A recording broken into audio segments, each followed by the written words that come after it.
This is the fourth time I have done this session this year, and I think this crowd outnumbers my other 3 sessions combined. So apparently word's spreading, I don't know. Thank you all for coming. This is great websites are made before the first line of code is written. Driving strategy with human-centered design. I'm also going for the award for longest session title. Okay, so who am I? My name's Chris O'Donnell. I'm a digital strategist with ProMetSource. 5-second commercial. ProMetSource is a digital Drupal agency, just like every other agency here. Also, we are hiring, so if you're looking for a full-time remote Drupal development job, come talk to me at some point, or come see our booth upstairs. A little background on me. I built my first website in 1995. Actually, I did it on 12/31/1995. My pregnant wife went to bed early, and I thought, hey, I got a Windows 95 computer. I got a fridge full of beer. It's New Year's Eve. Let's get online. And I did actually FTP up a website to my tilde hosted space on my ISP before midnight. And somewhere around 2 a.m., I figured out the chmod command. It made it possible for anybody else in the world to see the website. But it was online. Would not be the last time I spent 2 hours trying to figure out a Unix command, by the way. I turned that night of playing around with HTML into a job with a web design firm like in March of '96. And I'm still here. I've sort of made the grand tour through web development, hardware, hosting, content syndication. Came back to web dev in 2012 with an agency that specialized in easy publish sites. And then joined a Drupal focus shop in 2014, and now I'm firmly in the Drupal community, hopefully to stay. And also, I'm a certified Drupal Lake site builder as of about a month ago. There's my contact info. The personal site is like the whatever 32nd generation of that first website from '95. But very thankfully, archive.org never found that site until like '98. So those first 5 or 6 versions are gone forever, and we're all really thankful for it. Okay. Who are you? Just by show of hands, who considers themselves more of a designer versus a dev? Okay, like none of the above, project manager type persons. Okay, cool. Who comes from the agency world versus who's an end user type person? All right, awesome. Just kind of curious who's coming to these things. Okay, so why is this important? Well, the reality is that the world's best finely tuned agile development process isn't going to save a project that was a bad idea from the beginning. And what we do with human-centered design is we make sure we don't specify out websites that are bad ideas from the beginning, because we make sure that we're actually building things that our users need and want. And by doing that and working collaboratively between agency and client, or if it's like an internal project, the project team and internal end users, you make sure you're building something that's needed. You don't end up with a zombie website that nobody uses. So, what is human-centered design? Well, to start with the definition of design. Design is simply the discipline of generating solutions to problems through the art or act of making something new. That seems pretty like a logical decision or a logical definition for design. So then human-centered design becomes basically doing that, but doing it with a focus on who you're designing for. Designers have a habit of building things they want to use, and really developers tend to build things sometimes they would want to use, not thinking about the fact that oftentimes they're not the user of the site or product they're building. It's the public, or it's another department in your company, it's something like that. It's not you. And so what human-centered design forces us to do is it forces us through this entire process to remember we're not building this for us in most cases. We're building it for you. And some of the techniques we'll go through here sort of make you focus on that and make sure that at the end you sort of design and specify a product or a website that's built around the idea of what the users need, not what you think they need. So why do we do this then? One of the things you get out of this is you get, if you're an agency, greater client engagement. On the internal side, just better internal engagement, because this process brings together end users and stakeholders from all over your organization, or even from outside, like in the customer base or the citizen base if you're a government site, and gets them involved early in the process. That's super important, especially in a government site or like a higher ed site, where the stakeholders are literally like one person from every department in the organization. And you might have a 40-person stakeholder group, and the finance department or the facilities department might not really care. They're going to have like one page on the website with an email and a contact address. They're not really going to use it. But if they don't feel heard in the process of redesigning it, those departments can certainly gum things up and make it hard later on. They didn't feel like their input was heard early on. And what this process of human-centered design does is it ensures that we get all that information, we get all that input. Even if the input from finance is, yeah, whatever, we don't care. Knowing that they got their input makes them happy, and then the project goes on. You don't run into those roadblocks later on. Also, you get much deeper knowledge transfer. This process is literally, when we do with our clients, it's generally 2 on the short side, 4 on the long side days, in a conference room full of whiteboards with the core customer team of like 6 to 8 people, and maybe another 20 that sort of come in and out for certain sessions. So all that time together, we learn a lot, they learn a lot, and from a development standpoint project, usually we learn stuff that no one ever thought of when they were speccing out the project or writing the RFP or whatever. There's always new needs, new things that just never came up because they hadn't had that kind of focused conversation about it in one room. So you learn a lot, you learn a lot, and the end user customer learns a lot. So what's this do for you? Well, it reduces risk. That's a big thing. If we're going to make mistakes, if we're going to not understand something about this website we're building, we want to do it here at the post-it note stage, not after we built the content types in Drupal and realized we did it wrong. Much, much cheaper to fix it here versus later on in the project when you're almost done.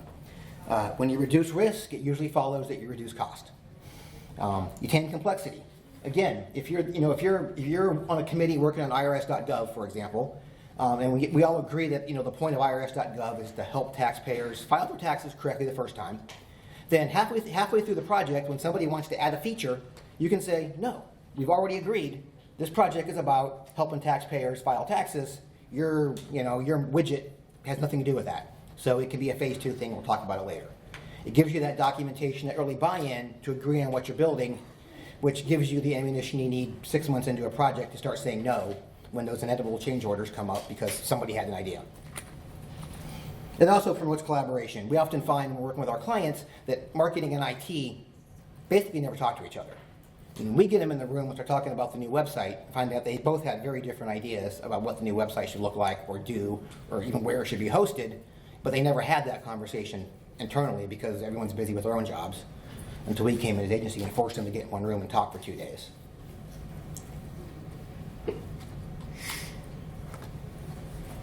So from a practical matter, what does this actually look like?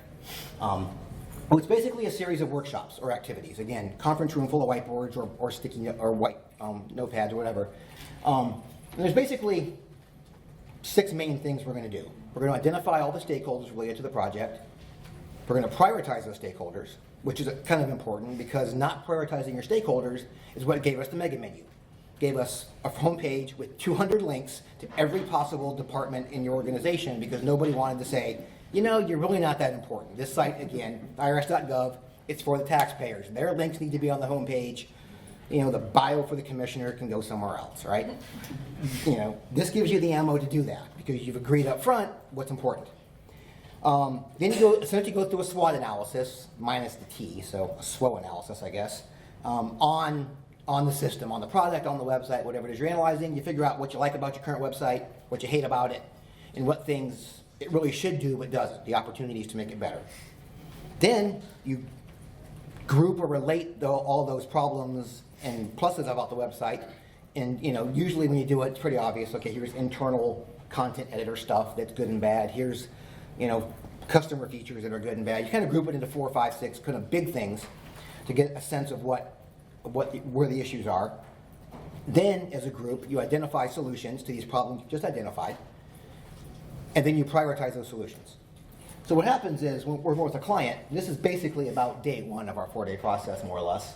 You start off with just trying to figure out who is the website for at 10 in the morning, and by 4 p.m., we've literally built kind of almost your sprint plan in a way at a very high level because you've actually now said, okay, here's the 13 features that are really important that we should do first.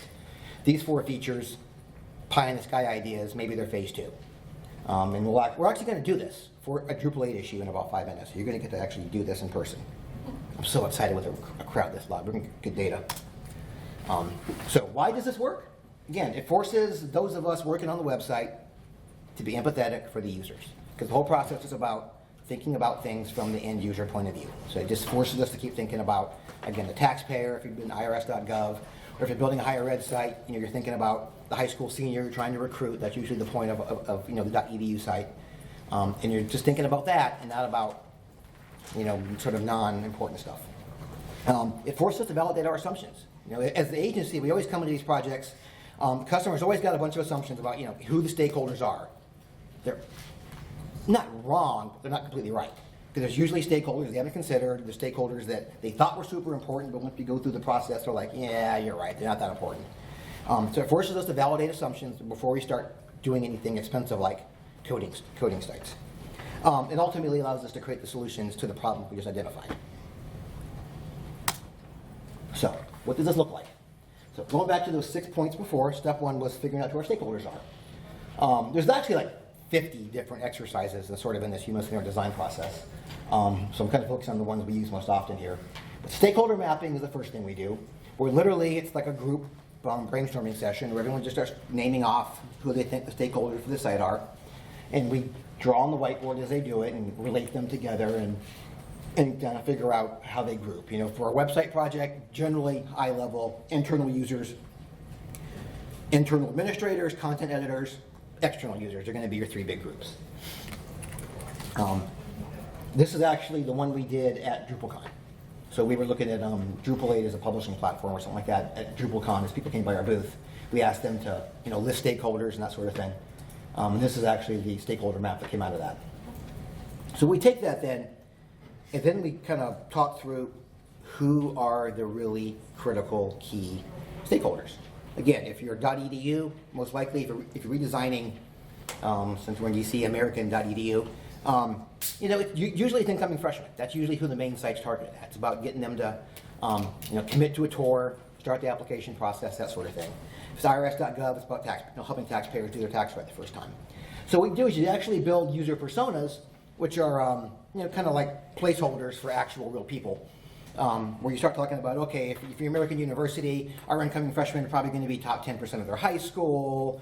There's probably mostly from 60% from the Mid-Atlantic region with a high percentage of overseas students. You start to build out those characteristics of your users so that when you start building the site later, you sort of understand what you're building for. If you're American University or George Washington, you probably have a little more emphasis on programs for international students than might Virginia Tech. Because Virginia Tech would probably, probably has more of just Virginia residents going to it versus DC schools. So those are the kind of things that you're documenting at this stage so that you don't miss them when you actually build the site. 3 to 5 personas in most cases is going to be enough. If you get more than that, then you're starting to get into that everyone's equally important thing again that leads to mega menus, and hopefully by now we all hate mega menus. So what does it look like? So going on now, once we sort of identify the stakeholders, and kind of agreed on who's important, we go into what's called the Rose Thorn bud exercise, and we're going to do this with a virtual whiteboard, not with actual post-it notes. That'd be fun though. Here in a few minutes. And so basically, your red stickies, your roses are the things that are good about your current system. Your green stickies are your buds. Those are the opportunities for improvement, the things that your site doesn't do now but could or should do.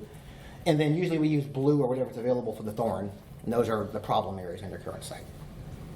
So you literally, with clients, we literally hand out colored sticky notes to them. And it's basically a group brainstorming exercise. We say, okay, for the next 10 minutes, just start writing ideas on stickies. There are no bad ideas.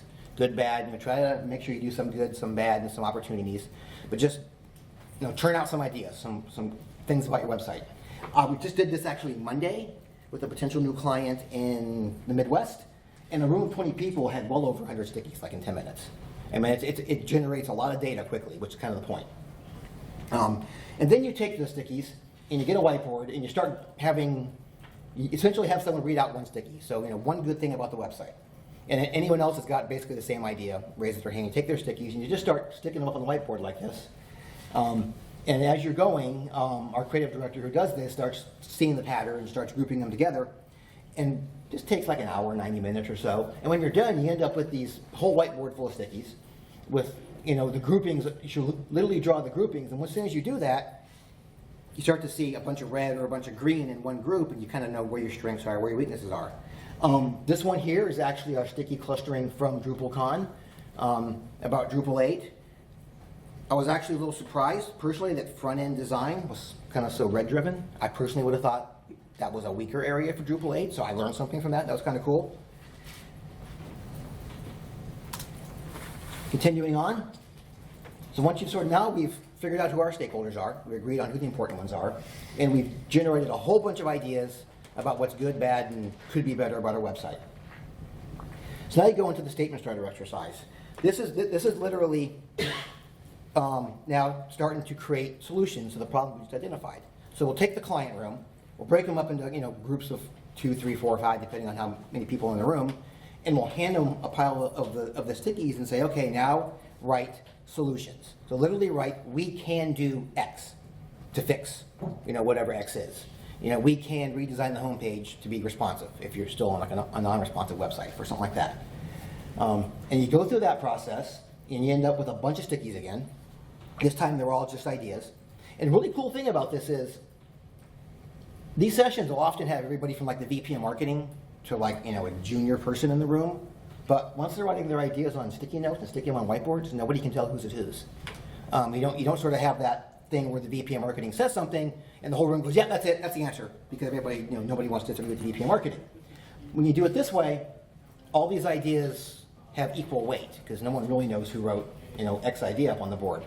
So then what we have them do is we literally draw this grid on the whiteboard, and it goes from the x-axis is basically importance. How important is this particular problem that we're looking at? And the y-axis is difficulty, which you can also relate to expense. How expensive is this one to be implemented? So the room then starts to argue amongst themselves and work together and figure out which ideas are important, which are easy, so forth. And ultimately what you end up with is this grid where the stuff out to the end of the x-axis is basically your target tasks. It's the stuff that's really important and relatively cheap. That's obviously going to be the stuff you want to attack first. Not rocket science, right? The low-hanging fruit, it's all cheap and easy to do, not really important. You'll probably just throw it into the sprints anyway because it's cheap and easy to do. The strategic stuff, that's the kind of stuff that you're going to need like executive sponsorship, new budget to get done. It's like the big ideas. So that's probably like the phase 2, phase 3, phase 4 stuff because you probably don't have the budget for that today. And then the luxury items probably just don't ever get built because by definition you don't need them and they're expensive. So think about what's happened here. You've gone in one day with a room full of people who at the start probably didn't even agree on who they were building the website for. And you've gone through these exercises and got to a point where you've literally built a task list on what you're going to do. It's really kind of a powerful process when you go through it. And now we're going to go through at least part of it. So we're going to do Rose Thorn Bud. And there's the URL. If you can't read it, it's tinyurl.com/d4govcod. Somebody had D for gov. And it will bring up, I don't want to take it down, but everyone's got the URL.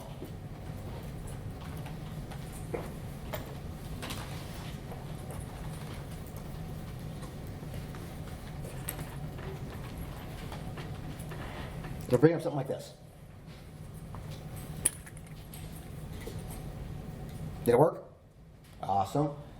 Be surprised how often that doesn't work in a session. So you got a column for Rose, column for Thorn, column for Bud.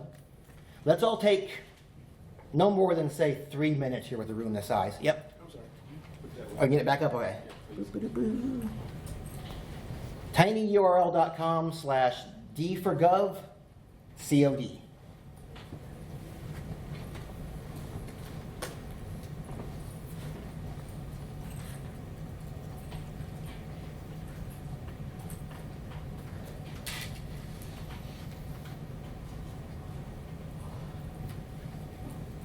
Okay, so let's just take like 3 minutes and just brainstorm. Hit the plus, and try to get one in each. Don't just be super positive, super negative. But in a room this big, it probably won't matter because we should get plenty of ideas. And this thing will actually update in real time if you start putting stuff into the dashboard for me.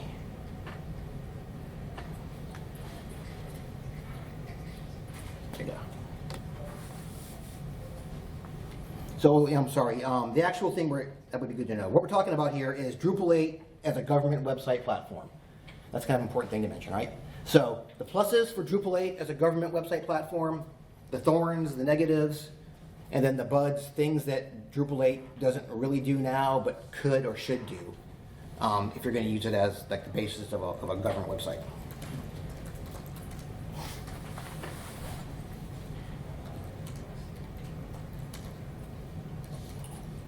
I think what we were mostly looking for was I don't know where this fourth column came from.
And I just found the typo I knew existed, but I just couldn't find. Up there in Drupal 8 is a government website platform with a website with a weird space in it. I knew it was there, I just couldn't find it.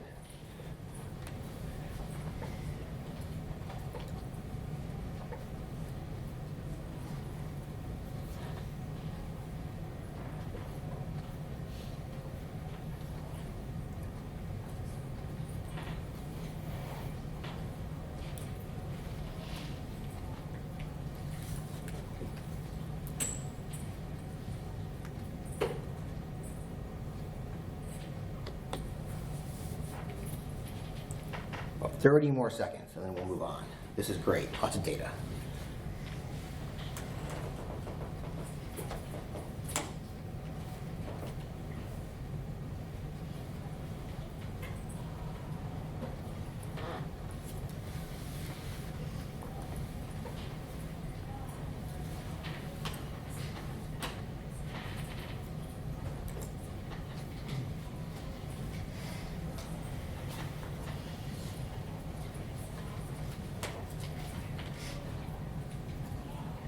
Everybody had their input? Anyone's like still got an idea they desperately need to get out? Cool. Hopefully you got a sense just from this little 5-minute exercise of the power of this. I mean, we're all at a conference, and kind of to some extent don't really care what the answer here, right? But do this in a room full of people that like passionately care about their company or their agency's website, and I mean, they'll just spit out ideas forever. I said just at this one we did Monday, we had over 100 in about 10 minutes. So it's kind of a powerful process. All right, so now the next thing we normally would do is you start to try to group them. That's kind of hard to do in this situation, but we can get an idea of doing that. You all see the little voting icons? The thumbs up? Everybody thumbs up your favorite one in each column. Favorite, or the one you think is the most important that the world, the Drupal should address, however you want to interpret favorite.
like they've kind of stopped moving.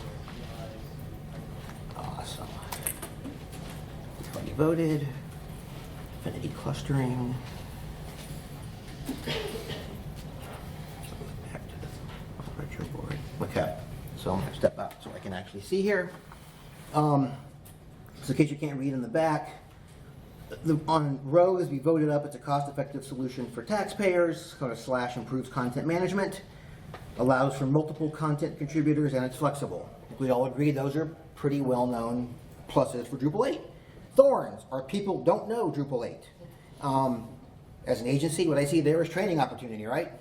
We need to train people better. We need to have opportunities for people to become better at D8 without necessarily having to spend money. We don't trust Drupal to not have another 7.8 type expensive transition. It's funny, I was in the Drupal Association Executive Summit this morning, and that actually came up. That, we know what Dries is telling us about Drupal 9, but do we really trust him? And then not enough resources to move to Drupal 8 / it's too expensive to do, right, basically. And then BUDS, integration with existing SSO authentication schemes. Yep, we don't trust Drupal to not have another. Okay, that one kind of got repeated as a BUD too. And gives departments within agencies autonomy. Yep. That's pretty cool that we got that much data that quick. So, statement starters. Go back to it and think for a minute. We're just going to do the Thorn. Our people don't know Drupal 8. So, as the Drupal community, what could we do to fix our people don't know Drupal 8? We could create better free training resources on Drupal.org, right? Maybe government agencies could partner and work together to be able to afford professional training. Those kind of ideas, right? On the BUDS, integration with existing SSO authentication schemes. I mean, we know we integrate with LDAP already, or simple SAML. Some of the more technical people in the room that probably put that one down, what were you thinking?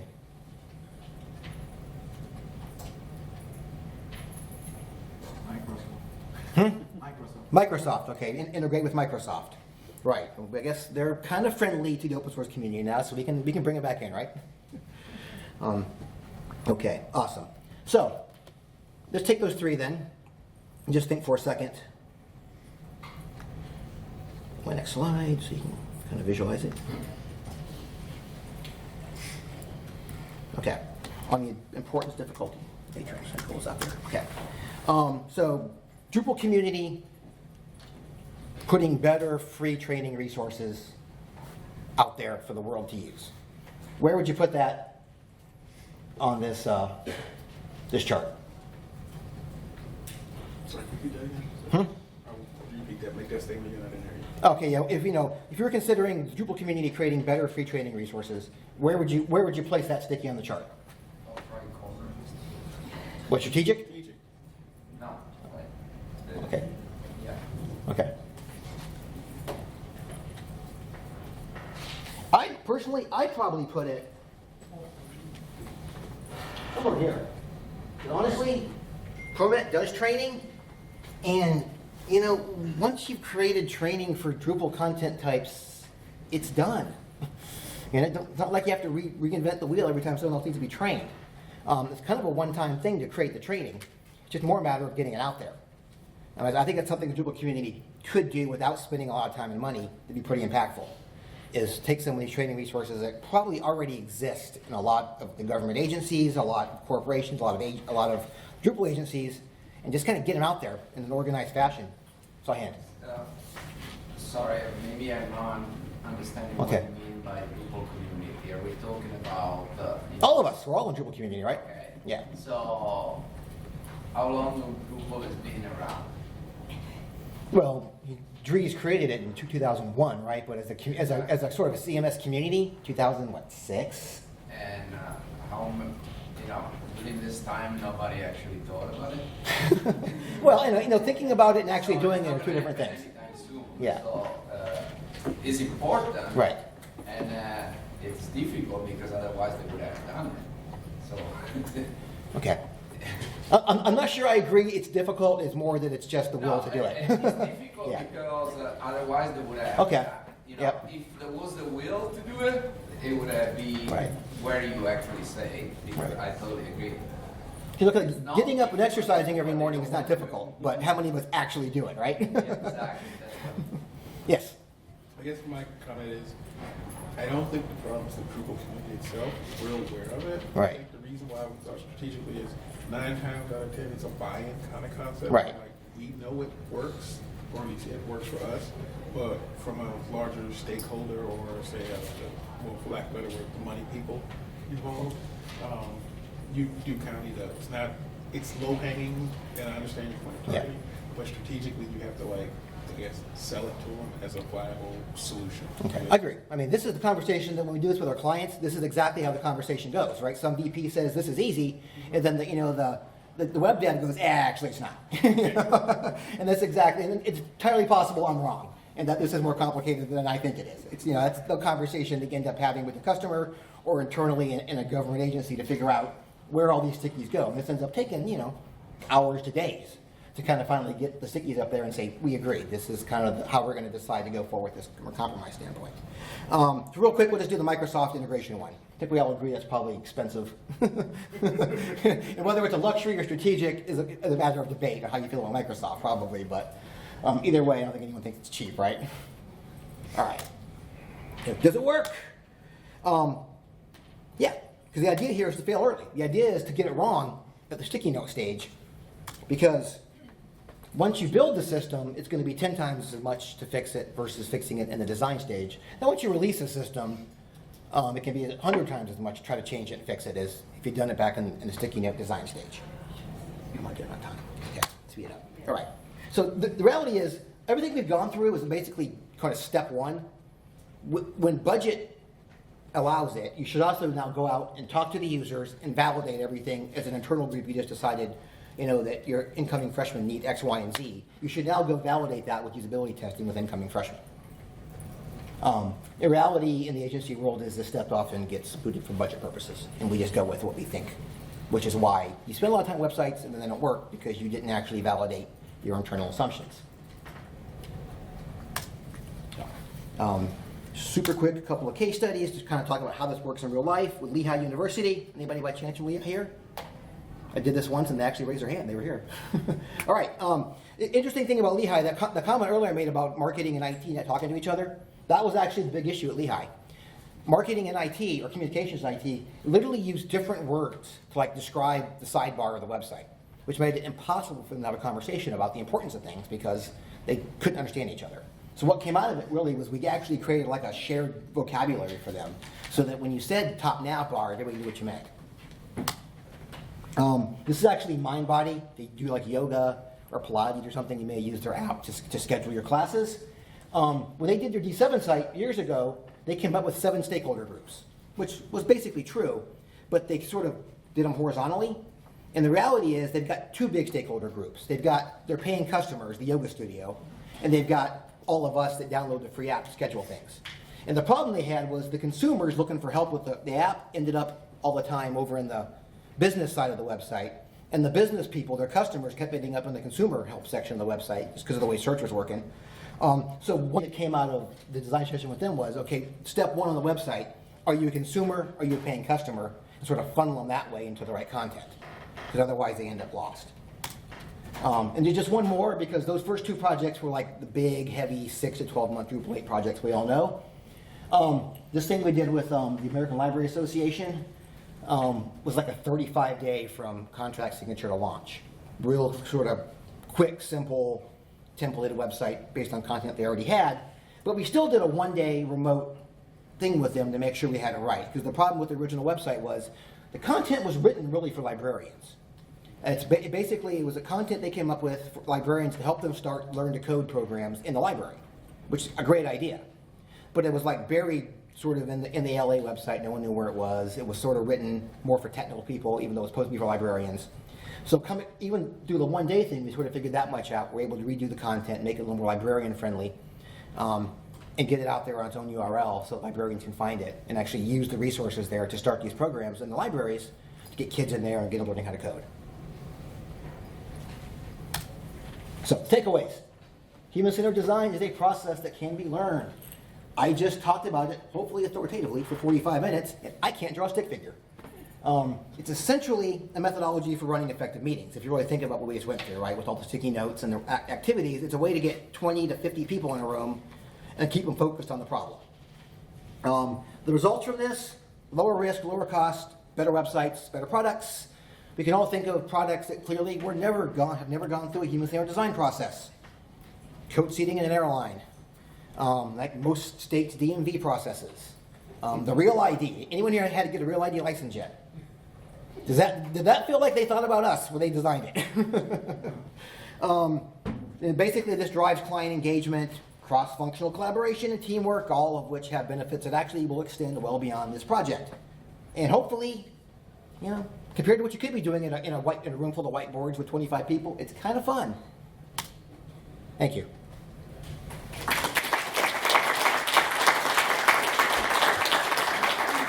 And I guess we have a little time for questions too, so.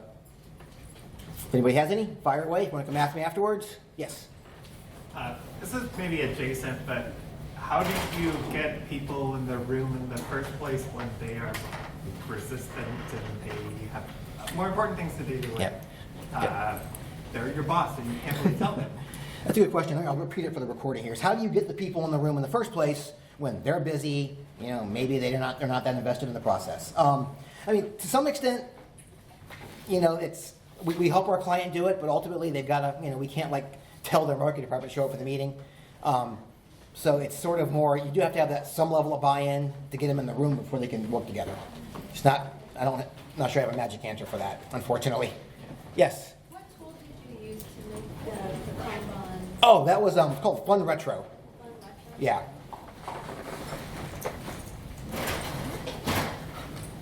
Yes. All right. So, I guess my question is, the communication thing is actually a pretty big deal. Right.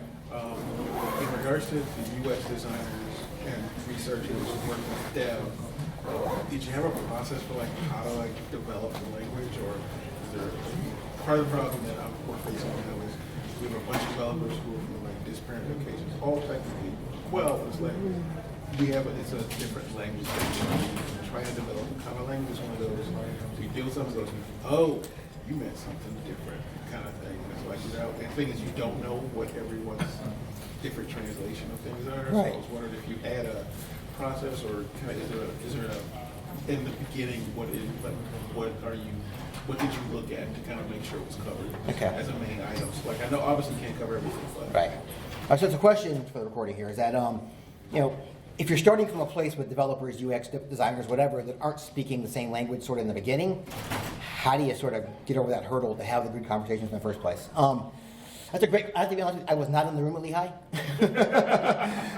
So I'm not 100% sure what exercise our creative director actually used for that.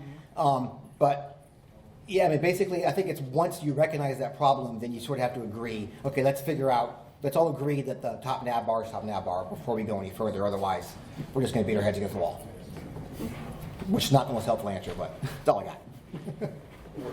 Okay. Any other questions? Yes.